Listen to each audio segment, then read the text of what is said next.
Saya Pandu Kusuma Hadi, alamat di Getas Pelayan Gunung Kidul. Saya mengikuti paguyuban Jemparingan Dewondanu Gagrag Mataraman, Ngayogyakarta Hadiningrat. Untuk tahun ini kita mendapatkan izin untuk membuat lapangan dan melatih anak-anak MAN 1 Gunung Kidul untuk ikut Jemparingan Jawi Gagrag Mataraman.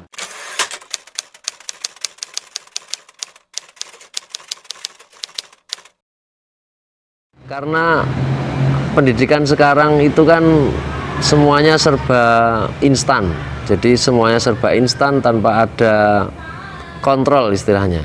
Nah, Jemparingan ini fungsinya secara alamiah itu sebagai pengontrol anak-anak, sebagai pembentuk karakter anak-anak.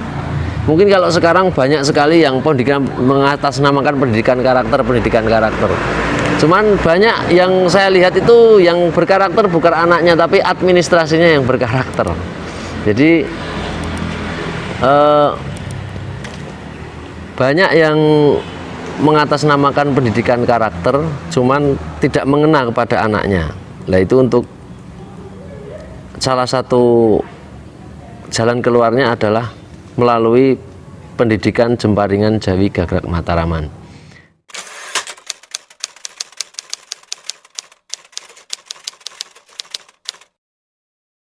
Sangat populer di mana saja, dan bahkan banyak sekali paguyuban-paguyuban Jemparingan yang ada di Yogyakarta khususnya, bahkan di Solo, di mana saja sudah ada banyak. Nah, cara memanah Jemparingan Gagrag Mataraman itu berbeda dengan memanah yang model berdiri itu ya, karena untuk Jemparingan Gagrag Mataraman ini cara memanahnya sambil duduk bersila, jadi seperti orang meditasi. Jadi semuanya serba rileks, badan rileks, tanpa ada salah satu anggota badan yang tegang istilahnya. Jadi seperti orang meditasi, full seperti orang meditasi. Jadi satu, melatih kesabaran; dua, melatih kefokusan seorang anak. Anak itu nanti ketika sudah terbiasa jemparing, plus minusnya adalah satu, mereka akan jadi manusia yang lebih sabar. Ketika punya cita-cita yang tinggi dan ternyata tidak kesampaian, itu biasa saja. Jadi nggak ada istilahnya stres, istilahnya kok saya nggak bisa sampai sini, tapi dengan usaha sudah maksimal itu.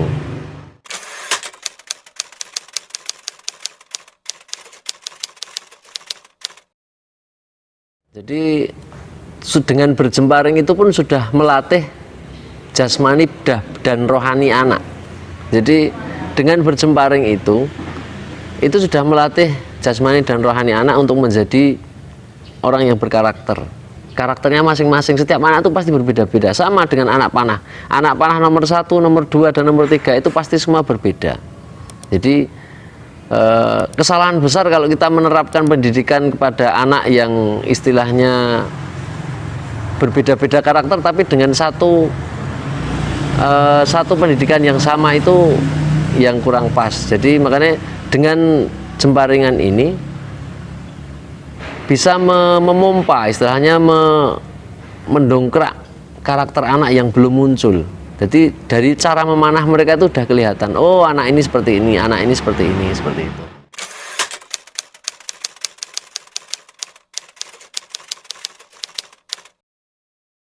Kebanyakan yang saya lihat dari anak-anak itu banyak yang belum rileks, jadi emosinya masih tinggi. Jadi untuk istilahnya melontarkan anak panah dengan cara tenang itu masih belum bisa. Jadi rileks itu masih belum masuk kepada anak-anak. Jadi seolah-olah ketika kita menarik dengan kencang, dengan tegang, itu seolah-olah anak panah tambah banter, itu enggak. Justru malah merusak dari anak itu sendiri. Jadi dia memaksakan karakter yang berbeda dari yang dia bisa, gitu loh.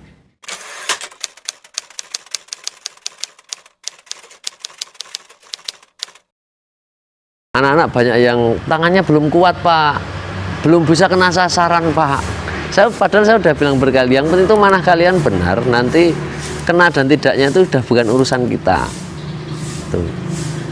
Banyak Jadi misalkan gendewo yang terlalu panjang tidak seukur dengan anak-anak, sebenarnya itu tidak bisa jadi alasan, karena alam itu sudah menyediakan, kita yang harus menyesuaikan. Manusia itu yang harus menyesuaikan, bukan, jangan menyalahkan alatnya, jangan menyalahkan alamnya.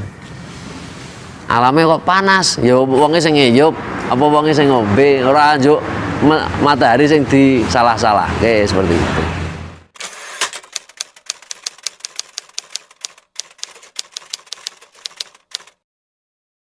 Jadi cuman yang paling digunakan itu kan dari sini ke atas, dari posisi perut ke atas. Perut itu untuk pernapasannya, tangan seperti ini, kekuatan tangan kanan dan tangan kiri itu juga harus imbang, posisi badan dan rileks, jadi semuanya rileks. Ini seperti itu. Misalkan cara memegang seperti ini, di gendewo itu kan sudah disediakan seperti ini. Ini untuk memegang seperti ini. Cara memegang, cara menarik dan lain sebagainya itu punya teknik-teknik tersendiri.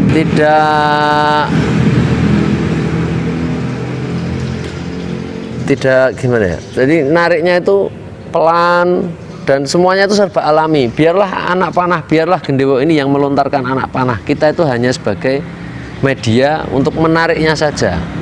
Jadi bukan kita yang melontarkan.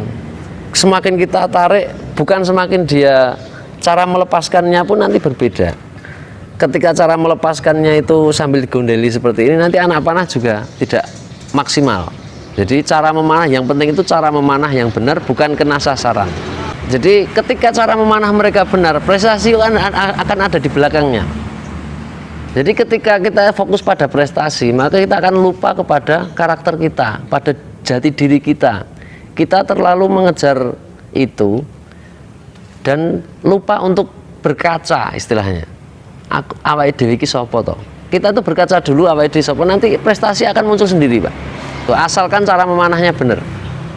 Tuh, kuncinya cara memanah mereka benar, nanti prestasi akan ada di belakangnya.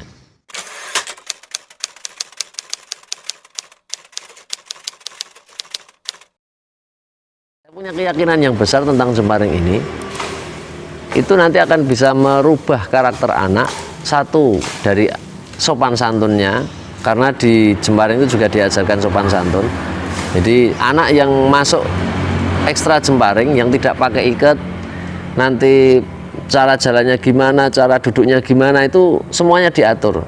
Jadi anak itu memang sudah disetel untuk punya karakter yang berbeda dengan anak-anak yang tidak mengikuti jemparing. Ini mungkin anak-anak yang awalnya dugal dan lain sebagainya, ya kalau mau latih jemparing ya harus seperti ini. Jadi mereka harus berubah. Tuh, itu yang satu. Yang kedua, tentang prestasi. Selama mereka itu belajar jemparing dengan sungguhan, maka mereka setidaknya mereka tahu bagaimana cara menguasai diri dia, bagaimana cara dia mengatasi masalah. Mereka mungkin dalam jemparing mungkin masalahnya gendewo yang terlalu panjang, gaduk, apa dan lain sebagainya. Tapi pelan-pelan mereka akan membenahi kekurangan-kekurangan mereka, dan nanti lama-kelamaan akan sempurna. Cuman untuk menuju yang sempurna itu kan susah. Ya memang, tapi ada jalannya. Bukan berarti tidak bisa, itu tidak. Tapi semuanya ada jalannya. Itu yang kedua, mereka fokus. Selama mereka fokus dalam pelajaran apapun, saya yakin kalau mereka bisa fokus seperti saat jemparing, pelajaran apapun yang mungkin awalnya mereka itu sulit, saya yakin akan diberikan kemudahan. Tuh. Setidaknya untuk anak-anak minimal mereka udah bisa membedakan. Oh, saya tuh kurang gini. Jadi dia bisa istilahnya cara wong Jawa ngilo kekuranganku nggo napa to? Aku ki kepiye to? Misalkan seperti itu. Dengan cara sikap mereka memanah itu minimal mereka bisa tahu diri mereka. Oh, aku ki kurang gini, aku ki kurang gini. Minimal itu dulu. Dengan adanya jemparing nanti setidaknya kita akan tahu siapa diri kita, bagaimana cara kita menghadapi masalah, bagaimana cara kita menghadapi situasi yang mungkin menyusahkan kita. Setidaknya walaupun kecil itu nanti akan membantu, karena semua itu berawal dari yang kecil. Tidak ada semuanya langsung besar, itu enggak ada. Semuanya berawal dari kecil. Nanti Kalau kita bisa memahami hal kecil, saya yakin nanti untuk hal besar itu nanti akan bisa menyusul.